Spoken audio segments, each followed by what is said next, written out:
Hey, what's going on, everybody? If this is your first time tuning in to Tim's Tidbit, I'd like to say welcome.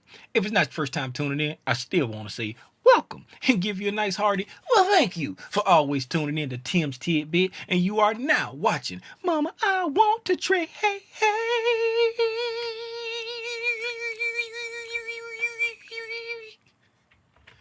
Thank you for tuning into another episode of Tim's Tidbit. And like I say, you are watching Mama, I Want to Trade. This is, drum roll please, the third installment of the Mama I Want to Trade series, the series where I break down the different ICT concepts in the way that I understand them, in the hopes of helping someone get their aha moment, trying to help you get that aha moment. So without further ado, let's get into today's topic, if you will.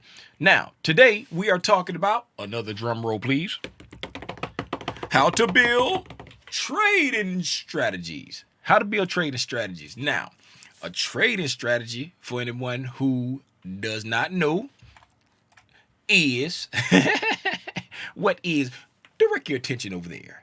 What is a trading strategy? A trading strategy is a systematic approach to buying and selling a position, right? This can be applied to buying shares. This can be applied to buying options. This can be applied to buying futures contracts. Anything you want to have some type of strategy, a systematic approach to entering and exiting your position, right? In a nutshell, that's what a trading strategy is, right? And since we're talking about ICT concepts for for this series, we're going to be focusing more on futures entries because ICT primarily, teaches futures and forex, but a strategy can be applied to, again, buying shares, swinging options, day trading futures, swinging futures, whatever you want to do, you want to have a strategy, right? And you want to, I don't want to say you want to, but here are some tips from little Timmy Rogers, right?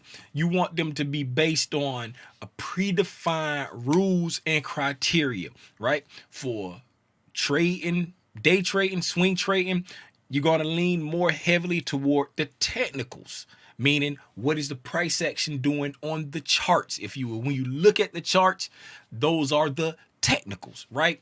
And more for long-term investing, longer term swings, then you want to take into account more heavily the fundamentals of the company or companies. If you're trading an ETF like spot lean, where you at, baby?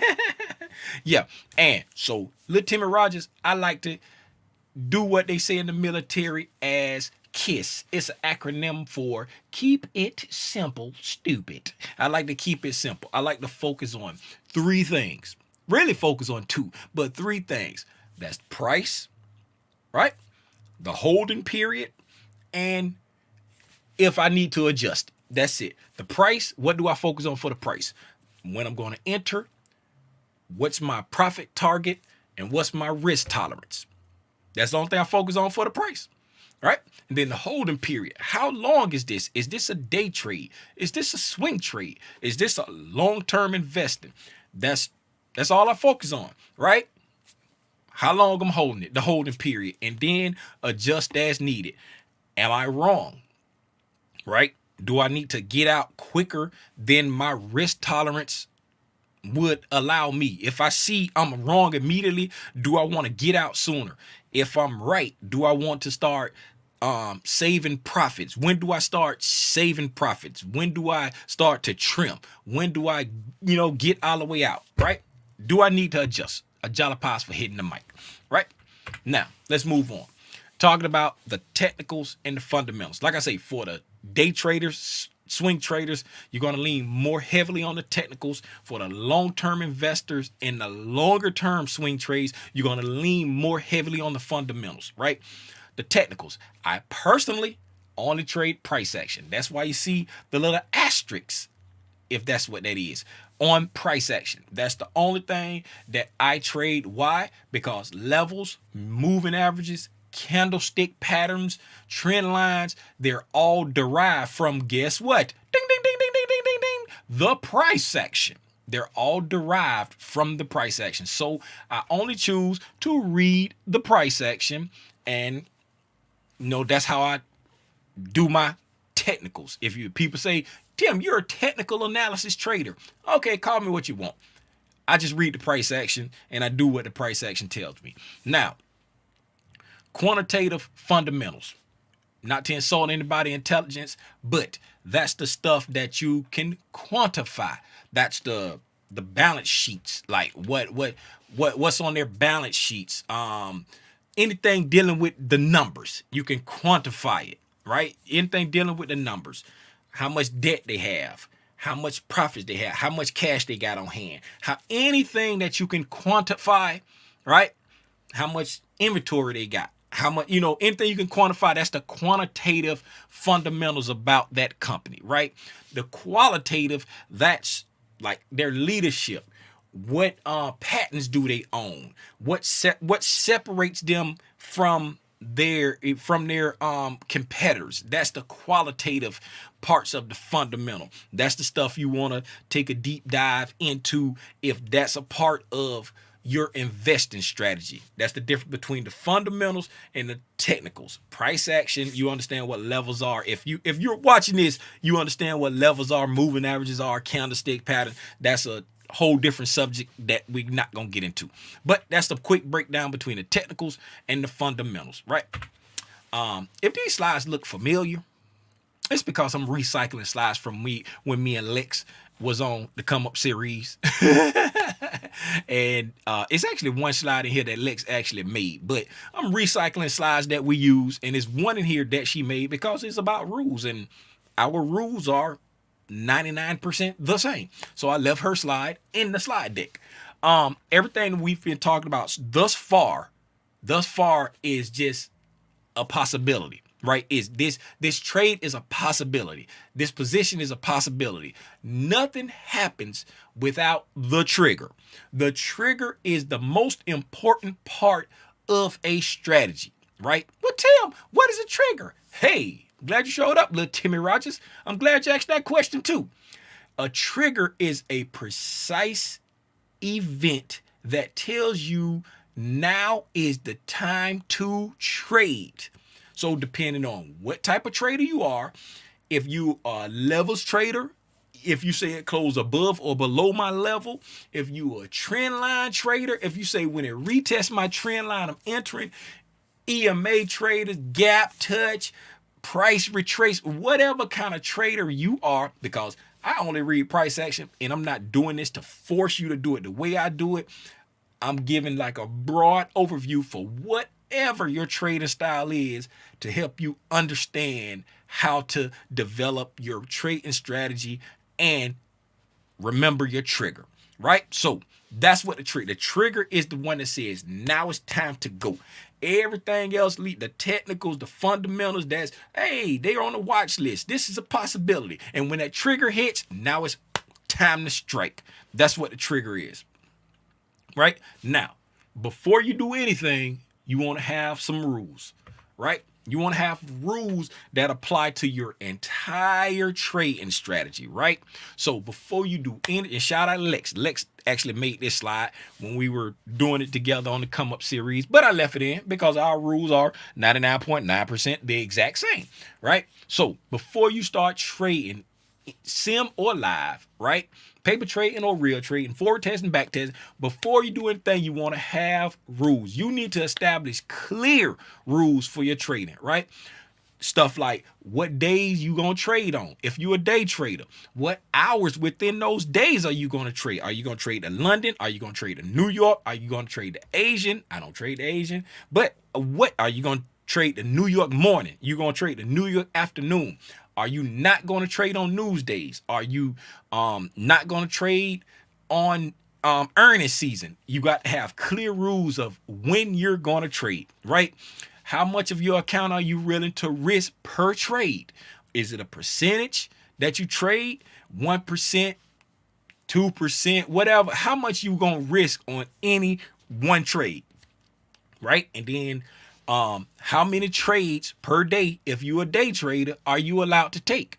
If you if you're allowed to take one trade and you lose that trade, that's the only trade you can take that day, right? Don't break your rules. If you're allowed to take two trades and you win both, don't say, hey, I'm on a hot streak and keep trading. You only allowed to take two trades that day, right? If you lose both, don't try to revenge trade. Stick to your rules. How many trades are you allowed to take per day, right? What's the maximum daily loss based on your account size? What's the max amount? So if your max amount to lose in your account is 3%, right? You don't want to set your max loss per trade to 3% because that's only going to give you one trade. If your max loss on your account per day is 3%, right? You can set your max loss on your trade to 1% if you want to trade 3 times that day. You can set it to 1.5% if you want to trade twice that day. So you want to understand what's my max loss per day and what's my max loss per trade and figure all of that out before you start anything, right? What is your minimum risk to reward ratio? Meaning, if you see your setup and it's your perfect setup, but it's only a 1-to-1 risk to reward, meaning you're risking 2 points, you're risking 5 points to get 5 points, and your minimum risk to reward is a 3-to-1, meaning you're going to risk it's got to be 3-to-1, meaning if I risk 5 points on this trade, I got to be getting at least 15. Then that 1-to-1 trade is not your trade. What's your minimum risk to reward that you're willing to take? Don't just jump in any trade. It's got to be a part of your rules, right? What do your moves at what point do you move your stop up to protect yourself, right?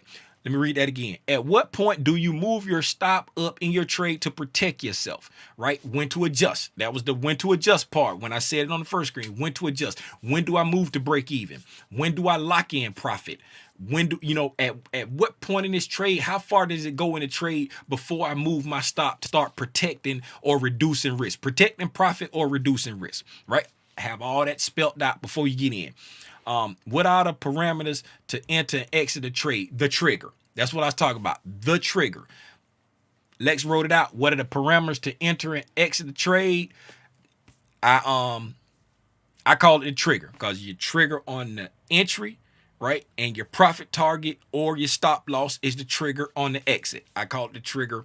I can't say exactly what she meant when she made this, but like I say, all our rules, 99.9% the same. So I left the slide in there. Moving right along. Right. This is my broker of choice for trading futures. It's Ninja Trader, right? Not a promotion. I updated this part down here because when me and Lex initially did it back in March of 2022, the margins and stuff were different. So I updated this piece of it. But the pros of Ninja Trader, right? Get a 14-day free trial with free data. You can go in and test it out without paying for anything for 14 days. There are ways to continue to go after them 14 days. I'll let you figure that out on your own, right? The lifetime license, if you want to use it, you can pay a one-time fee of $1,099 and never pay any more money again. Right. They got a discounted initial margin for all of their instruments. Right. As you see down here for the big boy ES is $500. Intraday margin for the MES is $50. Intraday margin. They got playback in sim mode, meaning you can go back and back test and playback, and you can trade in sim mode to trade in live markets with live data. And they got charts and tools. They have them, but I like them, but I like TradingView charting tools better, right? I like TradingView charting tools better, but they got good charting tools. The cons, they don't have no mobile app, right? The playback charts and the drawings, they glitch a lot. Like you get these weird wicks when you be shifting between time frames, and sometimes when you shift between time frames, your drawings will disappear, but that's only in playback.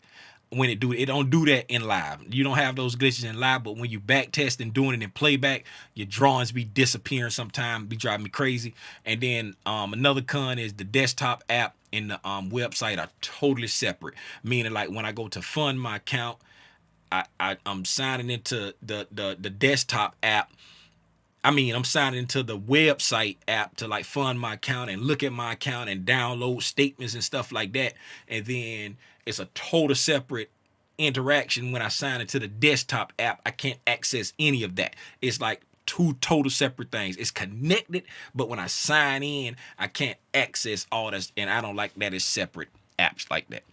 But as you can see down here, these are the margins, whatever instrument you want to trade. I trade the ES and the MES, but these are the different margins, and it lets you know if you got a lifetime license, this is how much it costs round trip per contract. If you do the MES, it's 56 cents per contract with a lifetime license if you lease it or if you're using the free version of their software, right? And then it's $2.04 for each contract. If you got a lifetime license, $244 and $274, as you know, as you can see, and you can see what it is for the different instruments. Now, moving right along, setting up ATM strategy. I like to do this to once I get in there, once I put the position on, it automatically sets a stop and a profit target for me, and I could just slide it around to where I need it to go, right? So, what you want to do before setting it, right? You want to calculate your maximum loss in ticks before picking a stop loss, right? So, and then you want to define the if the max loss will yield a favorable risk to reward. All of the define the risk to reward part, don't really worry about that because you can adjust it. The main thing I use the ATM strategy for is I want to set a target. I want to set an entry, a target, and an exit at the same time, and then I could just adjust it based off the price action, unless you got a static entry and exit. If you got a static entry and exit, then you're not going to adjust them, right? So what you do, I like to figure out my capital. If you got a $3,000 account, your max loss on any trade is 2%. Meaning your max risk is $60, right? For the MES,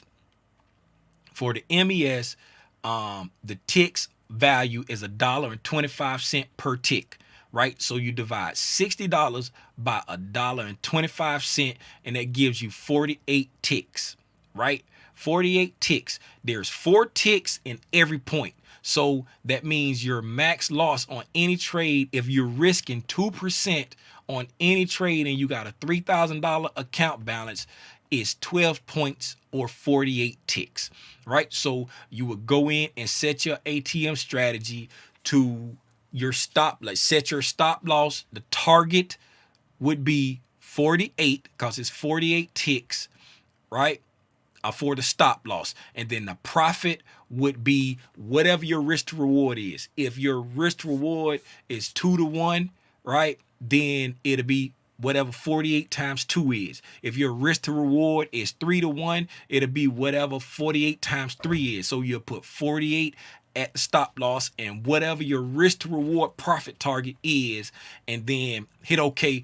And once you got that set, whenever you enter a trade, a Ninja Trader will automatically put you in a trade and set a stop loss for whatever your max stop loss is that you pick, and it'll set a profit target for whatever the profit target is based off of your risk to reward that you want, and it'll automatically be there. And if you don't have a static stop loss and risk to reward and you do it based off the price action, you can go in there, adjust the stop loss and adjust the profit target based off the price action after it gets in. I just like to set the ATM strategy so that when I get in the trade, they're there and I can move them if needed, and I don't have to go back and add them after I'm in the trade.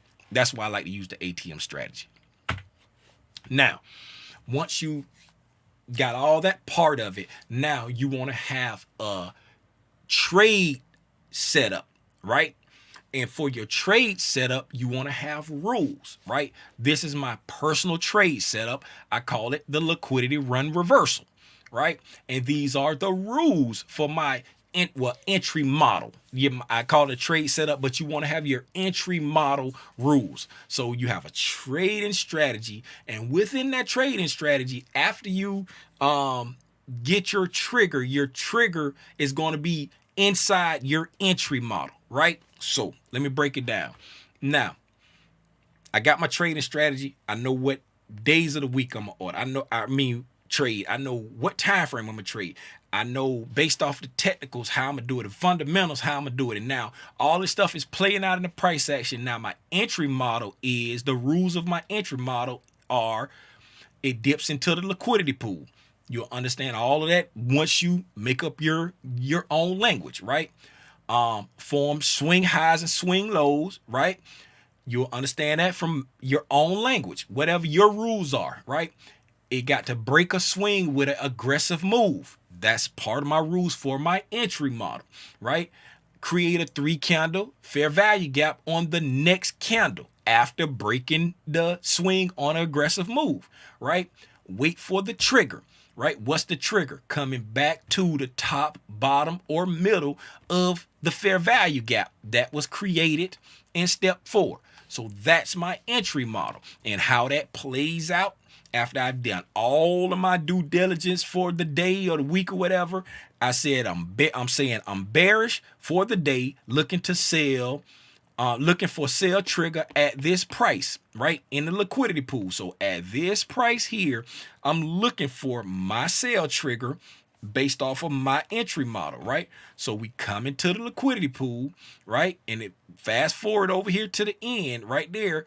You see, we form a swing high, we form a swing low, and then we break this swing low with an aggressive move. You see this really big candle here? That's an aggressive move that breaks this swing low. And then on the very next candle, we form a fair value gap right there. So now my setup is formed, my entry model is formed, and now I'm waiting for my trigger to come back, and now it's lining up. The trigger going to be this fair value gap, and it's lining up right where I said I want to enter, right around this area here. So in between this candle's high and this candle's low, I'm looking to enter and go short right there, because I'm bearish for the day, looking to sell, looking for sell trigger at this price point. So boom, when I come back to this, when price comes back to this fair value gap, I'm looking to go short right there. That's my entry model. Everything else, I've done all the top down analysis, all the TDA, but this is my entry model rules. And because look at it here, you have the same thing where you go up, you got a swing, you got a swing high here, you got a swing low there, and you come down with a heavy move, right? And you break this swing low there, right? But it's in 2 candles. You have a fair value gap right there. Yes, it comes back up to that fair value gap, and this you could take it short anywhere in here, placing your stop loss up there, and coming down, it would be a successful trade. But it's not my entry model. My entry model rules, it didn't follow my entry model rules exactly. Why didn't it? Because 1, the break of the swing low, it was done through 1, 2, 3, 4, 5, 6 down candles, right? That's not really that aggressive. This 2 candles up, this is more aggressive. You got 1, 2 candles breaking this swing high. That's super aggressive, right? 6 down candles, that's not really aggressive, right? Yes, you did break it low, but it wasn't aggressive. Yes, it would have been a successful trade, but it's not my model, where over here we broke this swing low in 1, 2 candles, really 1 candle, but from the high, 1, 2 candles, and now we're broke. And like I say, the majority of the move was broken with 1 candle. You went from the almost the extreme top all the way breaking the low in 1 candle. That's an aggressive move. That's sticking to my rules. Break, swing with aggressive move, right? So stuff can look close, but you want to make sure how much leeway are you willing to give your strategy, your entry model rules. Are you going to be strict to the rules, or are you going to let the rules bend a little bit. I can't answer that for you. That's up to you to answer for yourself. Now, with that being said, that brings us to the end of the trade and strategy overview section. You may have to run it back a few times if you missed anything. This one was a little longer. Plan on keeping them short, but this probably be the longest one of this series. Again, thank you for tuning in to another episode of Mama, I Want to Trade. And I'll see you in the next one, man. Gone.